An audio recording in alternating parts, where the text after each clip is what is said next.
again, YouTube. This is Whiskey Whispers, and I know I'm doing things a little bit ass backwards, but now that I've got a few whisper videos up, I thought it might be a good time to post an introduction video. Just introduce myself to the community a little bit, and I thought it would also be a nice time to send a few shout-outs to some of my favorite whisperers. I think a lot of the ones that I'm going to mention are probably whisperers that people are already very familiar with because they're great at what they do, but I always like to give credit where it's due, and I thought it would be a good idea to talk about some of the people who got me really interested in the community. Hopefully there won't be too much background noise. It's kind of a lazy summer afternoon, and I think I've secluded myself in part of the house, but my dog seems to have ADD today. She's kind of wandering aimlessly from room to room, clacking around on the tile and the hardwood, or dropping her bone in the middle of the floor right in front of me, or rummaging in a cabinet because she's acting like I never feed her. But in any event, hopefully it'll be pretty quiet. If you heard that, that was the sound of my dog attempting to get into the trash. Anyway, a little bit of introductory information. So I've been kind of lurking and listening to whisper videos for close to a year now. It's a number of months. I stumbled on them totally by accident. I suffer from some pretty decent insomnia from time to time, which is coupled with some anxiety, and I've really always had it. When I was young, my mother used to call me Dr. Death, because I had this really morbid sensibility sometimes. When I was really little, I would wake up in the middle of the night and I would worry about things like global warming and nuclear war and chemical warfare, and it would just keep me up staring at the ceiling. So I've got all kinds of other things to worry about now that I'm an adult, and usually I don't have a problem getting to sleep, but I'm one of those people who will wake up sometimes in the middle of the night and then have an impossible time getting back to sleep. So that'll be about 2 a.m. and I'll pop right up and just have a hell of a time falling back. So originally I had come to YouTube looking for kind of relaxation guided meditation videos, and I stumbled upon some of the whispering videos, and at the time I thought, wow, this is kind of an interesting novelty. It's cool that there are a few people that are out there doing this. And then I really discovered that it was just the tip of the iceberg, that there was a tremendous number of whisperers out there and a diversity of talents and interests and types of whispers and softly spoken. And I don't want to say that I got addicted to listening to them, but I just became a ravenous, voracious consumer of whisper videos.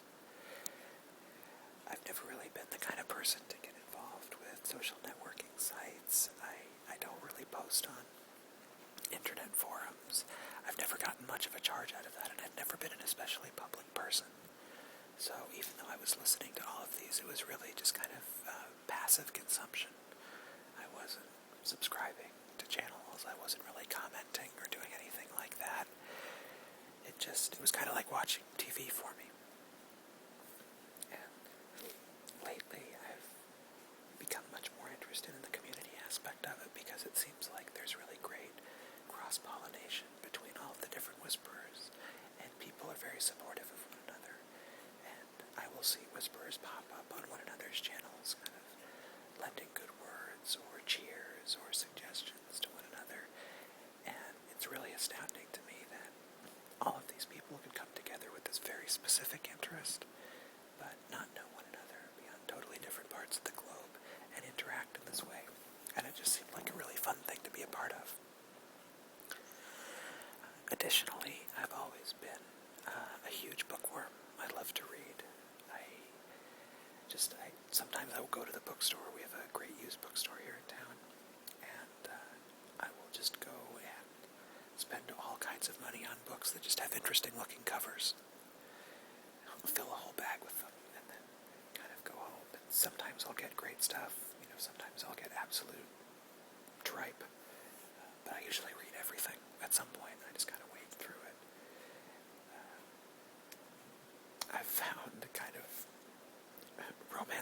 novels that have moments of brilliance, and classic works that, frankly, I can't understand why they remain as classics that way. But I'm really indiscriminate in my reading. There's very little that I won't read. I mean, that said, I can't say that I'm a big fan of romance novels. I wouldn't really go out seeking them out and buying them. And I'm not a huge consumer of genre fiction, but from time to time I do get really into it. Like I'll have a Asimov phase or a Sookie Stackhouse phase, something like that. I'll really get into that. So I've always been a voracious reader. I'm kind of a miserable writer. I've often felt like even though I've been involved with theater and the arts before, I just feel completely uncreative sometimes. I can appreciate good work and I like to read it and talk about it, but it's very difficult for me to create my own. I should also mention that I do work in academia. I'm not going to be a whole lot more specific than that, but I am kind of professionally employed to be a bookworm. So I'll kind of leave it at that. I live out in the desert in the southwest in Arizona.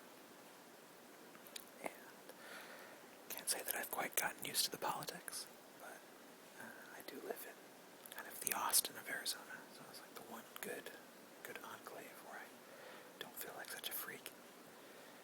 And the weather can't be beat. And beyond that, I'm a huge movie buff as well. I just watch tons of movies.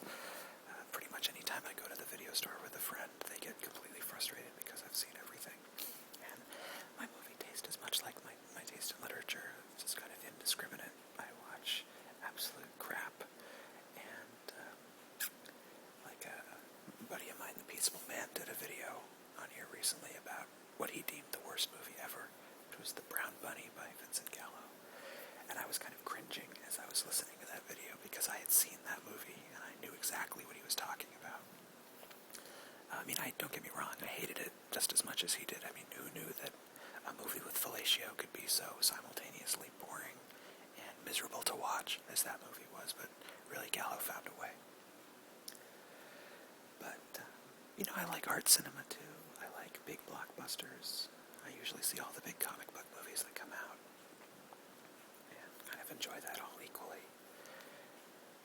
I'm a musician. I was trained as a singer when I was younger, but that's kind of fallen by the wayside. I may do a few kind of singing videos on here. I've already done one. I don't know how successful that was. I felt a little weird about posting it. But, yeah, that's me in the nutshell. So I'm just hoping that I can make a positive contribution in the community. I know there's already so many great whisperers out there who are already doing great things, and I'm just not sure that I'm really going to be able to fill any kind of void, but right now I'm having a lot of fun with it, so we'll continue and see where it goes. Alright, so the introductory portion aside, I wanted to give a shout out to a few of my favorite whisperers, and there are, right now I'm subscribed to about 1 million channels of whisperers that I love. Just because of time, I'm just going to talk about, I think, 4 or 5 that were, I guess, what I would consider my formative whisperers, ones that really got me into the community and got me interested in being a whisperer myself. There was my cats hissing. That's great. Now they're going to start fighting. So the first one, and these are really in no particular order.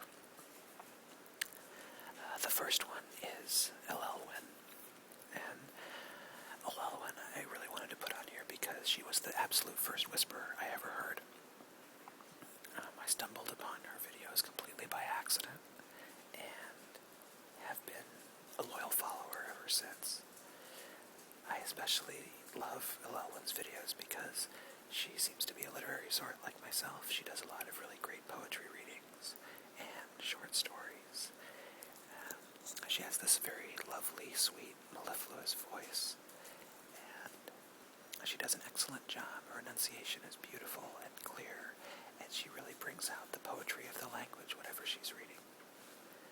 And I also really respect the risks that she takes. She does interesting work with foreign language recordings, and she'll take requests. I listened to something once where she was doing a reading of a poem in a language that she didn't speak and had never spoken before, and she was very self-deprecating about it, but as you listened to it, you could tell that she just has this really great facility for language, and it sounded beautiful. So I can't recommend Llewellyn enough. She's just wonderful. And I'll put all of the whispers that I mentioned in the notes, so you can find them. The next one, and this is absolutely one of my top whispers, is Whispering in Blue. And I'm sure that a million of you have already discovered her, so probably kind of goes without saying, but Whispering in Blue sounds like an absolute pro. She has, it doesn't matter if she's speaking in normal voice or softly spoken or whispering, she has the kind of voice that just feels like velvet. You feel comforted and warm and protected and lulled, and like you're in a very safe place regardless of what she's saying. I mean, she could be reading some kind of pro-war manifesto, and I would probably still feel as though I was in the safest, most comfortable spot in the world. I guess the best way to describe her whispering is that it's womb-like. I hope she takes that if she listens to this, that is, I hope she takes that with the spirit with which it was intended. And I also really respect Whispering in Blue because she clearly has a great imagination. She seems like a very educated, articulate woman, incredibly well-spoken. And she has a great imagination for different kinds of role-play scenarios and different kinds of atypical whispers, things that you wouldn't necessarily think of. She has this one Entspannen drug trial kind of role-play scenario that she came up with, and that was, I think, the first video of hers that I listened to and absolutely fell in love with. And I still, if I ever need to kind of be lulled to sleep, that's my go-to with her. So she's absolutely wonderful. No talk about great whispers would be complete without discussing gentle whispering. And gentle whispering is a very beautiful, lovely woman. She has an amazing voice, and she is Russian, I believe, but living and working here in America. And she does these really just fantastic videos where she does role-play scenarios, such as she did a customer service one that I really liked. She did kind of a seductive video that was lovely to listen to. She's also done some speaking in Russian or speaking with a thick Russian accent. She did a great fortune teller scenario. She also puts together really great little soundscapes, and I really respect the whisperers who do these kind of soundscape recordings. I think they're really amazing. Gentle Whispering does some excellent ones. One last whisper I'd like to mention is Lilium Candidum 27, who most, if not all of you, probably are already aware of and already sub to.